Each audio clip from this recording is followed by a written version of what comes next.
AP మరియు తెలంగాణ రాష్ట్ర వ్యాప్తంగా వెదర్ రిపోర్ట్ అయితే వచ్చేసింది. ఈ వీడియోలో దానికి సంబంధించి పూర్తి వివరాలు తెలుసుకుందాం. ఎవడనిస్తే లైక్ చేయండి.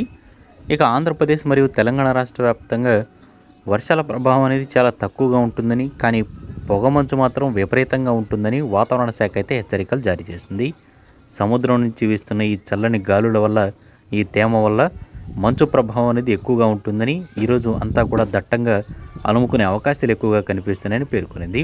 దాదాపు 10-11 గంటల వరకు ఈ మంచు పొగ అనేది ఇలాగే కొనసాగే అవకాశాలు ఉన్నాయని పేర్కొనింది. దీనివల్ల ఈ పొగ మంచు వల్ల కొన్ని ప్రాంతాల్లో చిరుజల్లులు పడే అవకాశం ఉన్నట్లు వాతావరణ శాఖ అయితే తెలుపుతుంది. కానీ అది పూర్తిగా వర్షం అయితే కాదని కూడా పేర్కొనింది అనమాట. సో ఇక కొన్ని ప్రాంతాల్లో మాత్రం చెదురుముదురు తేలికపట్టి జల్లులు పడే అవకాశం మాత్రం ఉందని పేర్కొనింది. సముద్రానికి దగ్గరకు ఉండే ప్రాంతాల్లో మాత్రం చలి తీవ్రత ఎక్కువగా ఉంటుందని వాతావరణ శాఖ హెచ్చరికలు జారీ చేసింది. ఇక మరోవైపు తెలంగాణ రాష్ట్ర వ్యాప్తంగా కూడా ఈ పొగమంచు అనేది ఎక్కువగా ఉన్నట్లు పేర్కొనింది.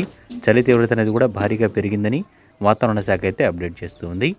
దీని ప్రభావంతో కొన్ని సీజనల్ రోగాలు అనేవి వచ్చే అవకాశం ఉందని, వాటిని బారిన పడకుండా కొన్ని జాగ్రత్తలు తీసుకోవాలంటూ కూడా వాతావరణ శాఖ అయితే హెచ్చరికలు జారీ చేసింది. ఈ నెలాఖరున బంగాళాఖాతంలో అల్పపీడనం ఒకటి ఏర్పడే అవకాశాలు కనిపిస్తున్నాయని కూడా వాతావరణ శాఖ అయితే తెలిపింది. సో దీని ప్రభావంతో కొన్ని ప్రాంతాల్లో మాత్రమే చెదురుముదురు వానలు పడే అవుతాయని, మిగతా ప్రాంతాల్లో ఏముండవని